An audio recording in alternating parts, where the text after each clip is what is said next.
one, go.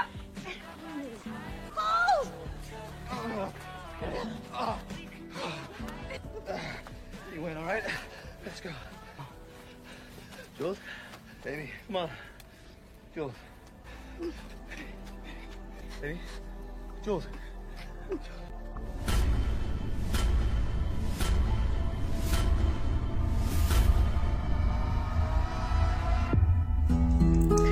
Assalamualaikum teman-teman, semoga selalu dalam keberkahan. Di video kali ini saya akan menceritakan alur cerita dari film yang berjudul Shaolin tahun 2016. Film yang bergenre action thriller ini menceritakan tentang seorang pria yang terpaksa bekerja pada seorang bandar narkoba karena memerlukan uang untuk biaya pengobatan kekasihnya. Pria tersebut ditugaskan untuk mencuri sebuah truk yang berisi barang haram berupa narkoba. Namun pria itu gagal mencuri truknya, bahkan disiksa oleh anak buah seorang bos kriminal besar yang ternyata adalah pemilik truk tersebut. Tanpa berlama-lama langsung saja kita ke alur ceritanya. Di sebuah klub malam di Jerman diperlihatkan seorang pemuda, ya ini namanya Casey, yang diperankan oleh Nicholas Hoult.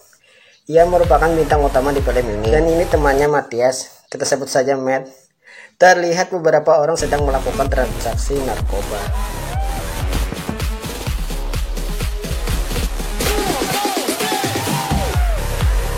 Ketika Matt sedang asik mengobrol, Casey melihat perempuan berambut putih pelayan minuman bar tersebut. Gadis ini bernama Juliet.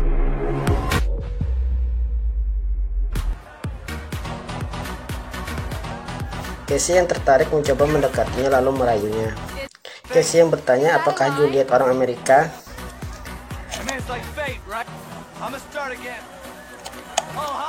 Kamu percaya takdir, segala sesuatu terjadi itu sudah terjadi. Casey percaya bahwa pertemuan mereka adalah takdir yang sudah diatur Tuhan. Dan Casey pun mengajak kencan Juliet. Tapi Juliet menolak. Lalu Matt mengajak Casey bertemu seseorang untuk membicarakan bisnis. Dan ini Geran yang diperankan oleh Sirban Kingsley. Ia merupakan pengedar narkoba dan pencuci uang. Geran yang bertanya pada Casey siapa dia karena tidak pernah bertemu. Casey pun menjawab bahwa aku telah bekerja untukmu 6 bulan. Geran lalu memberi pujian bahwa Casey mahir dalam mencuri mobil di negaranya di Amerika. Geran yang merasa pekerjaan mereka bagus lantas mengajak mereka bekerja sama untuk menghasilkan uang yang lebih banyak. Tapi Casey malah menolaknya dan memutuskan berhenti dari pekerjaannya. Keputusan ini diambil atas syarat dari Juliet bahwa ia tidak ingin dekat dengan orang yang berada di lingkungan yang buruk.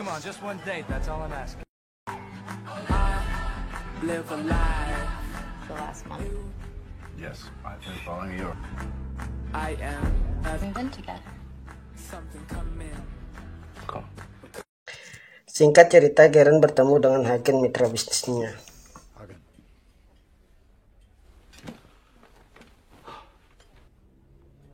Di sini Geran meminta kemitraan yang sepadan kepada Hagen karena dia sudah bekerja sama untuk waktu yang lama dan tidak pernah menipunya dan bahkan tidak pernah sekalipun. Hagen pun mempertanyakan di mana pengaruhmu bagiku untuk memberikan apa yang kamu minta. Ini pasti menjadi perbandingan ke sifatku yang lebih baik. Pekerjaan yang kamu lakukan, resiko yang kamu ambil, kamu berhak untuk setidaknya setengah dari apa yang kita peroleh bersama-sama. Pribadimu dibandingkan pribadiku menolak untuk apa yang kamu inginkan. Kamu tidak pernah bisa menjadi mitra yang sejajar denganku dalam setiap arti kata apapun.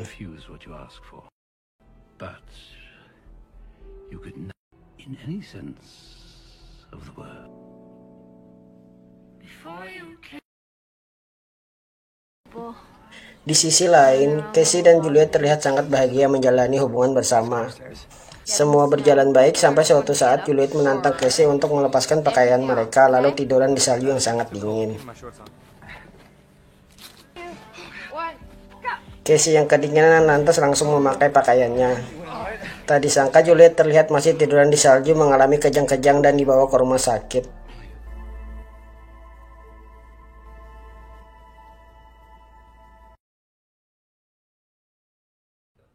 Diketahui Juliet mengalami gagal ginjal, tetapi tidak bisa melakukan transplantasi karena dianggap bukan warga negara Jerman.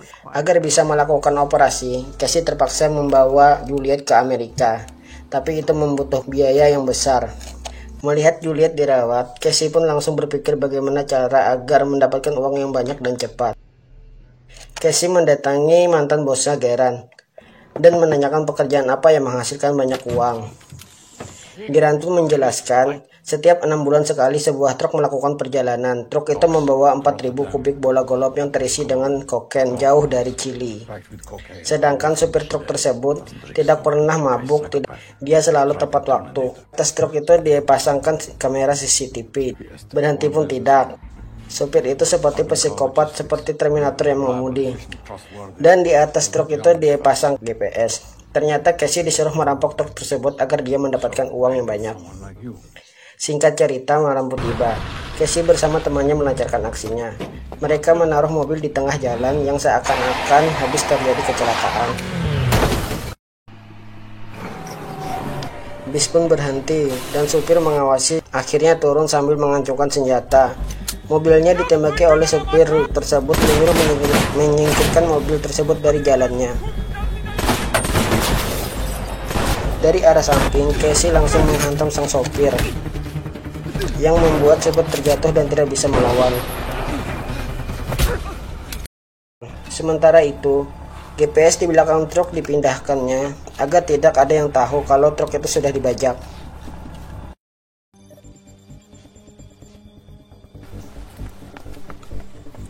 Casey pun berpakaian seolah-olah dia supir truk sebelumnya.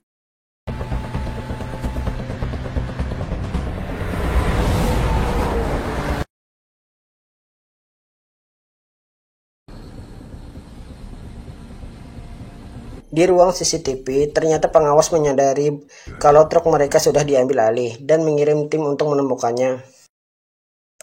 Tidak lama kemudian, truk yang dikemudikan Casey pun terbalik. Akhirnya Casey tertangkap dan dipukuli oleh anak buah Hagen yang terkenal sadis. Hagen pun bertanya, siapakah yang memerintahkanmu untuk melakukan ini, pekerjaan yang paling konyol. Tapi Casey hanya diam sehingga terlihat bodoh dan tidak mengerti apa yang dihadapinya. Hagen menyuruh anak buahnya menyiksanya lagi sementara dia ingin kembali naik pesawat. Kebetulan Hagen juga melihat gelang yang dipakai Casey bertuliskan nama Juliet. Dari situ Juliet akan dibiarkan atau mungkin akan disiksa jika tidak memberikan informasi yang mereka inginkan. Saat Casey dipukuli, ia bisa menjangkau gelas yang pecah lalu menusuknya.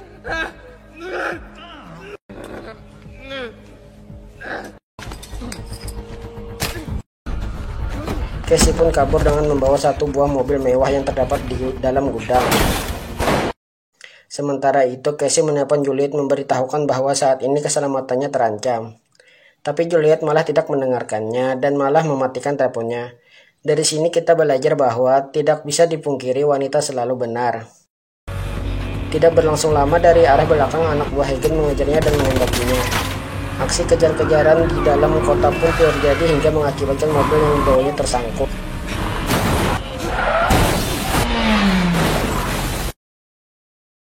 Di dalam mobil mewah, Casey menemukan banyak uang euro dan langsung membawanya kabur.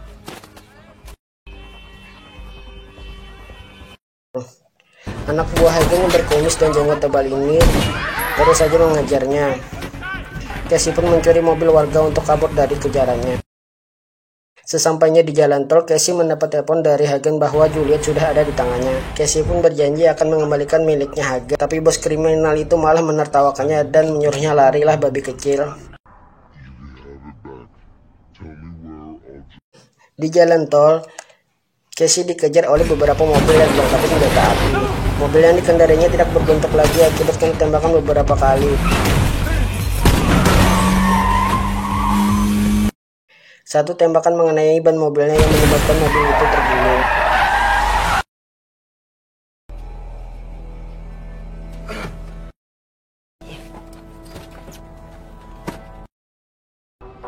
Dalam keadaan pusing dan sempoyongan, Casey membawa lari mobil mewah lagi. Tapi nyatanya, mobil mewah saja tidak menjamin kalau bahan bakarnya tidak bisa habis. Sementara Casey ingin mengisi bahan bakar, anak buah Hagen datang menyusulnya. Si kumis dan jenggot panjang ini terus-terusan mengancungkan pistol. Tidak lama kemudian Hagen datang dan merasa Casey sudah terpojok tidak bisa berbuat apa-apa. Ternyata truk yang sebelumnya masih di tangan Casey. Ia sempat menukar truk itu sebelum Hagen mengetahuinya. Hagen pun terdiam merasa dirinya sudah dibodoh-bodohi oleh Casey. Dari arah belakang terjadi tembak-menembak antara pelanggan toko dan para kriminal. Di tengah keributan, Casey melarikan diri dengan membawa uang dan mobil Hagen. Casey yang sebelumnya sudah menyuruh Garen untuk melindungi kekasihnya, lantas mendatanginya di pacuan kuda. Tapi anak buah Hagen tidak menyerah begitu saja. Ia mengikuti Casey sampai ke tempat Garen. Saat Garen mengeluarkan Juliet, ternyata bukan kekasihnya Casey yang didapat. Tiba-tiba dari arah belakang peluru pun melesak. Casey yang tertangkap dapat meloloskan diri dengan luka tembak di tangan, namun masih bisa membalas dengan tusukan di leher musuhnya.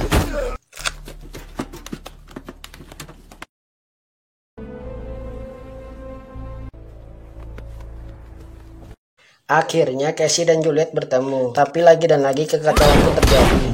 Setelah Garen datang diikuti dengan kedatangan polisi. Polisi yang tiba langsung menghujani peluru ke dalam gedung mereka dan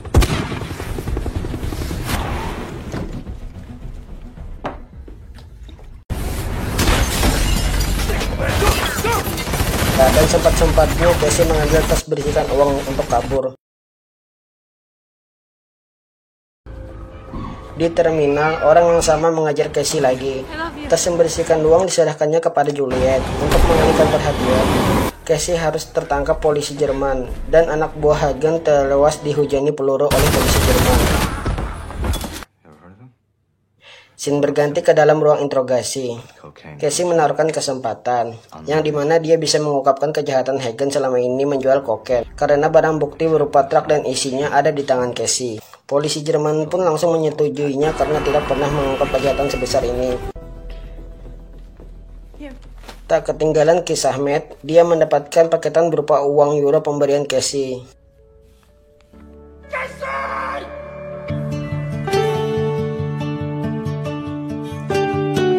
Pelajaran yang bisa diambil dari film ini ialah makanlah sebelum lapar dan berhentilah sebelum kenyang. Saya Jali Juan, terima kasih. Wassalamualaikum warahmatullahi wabarakatuh.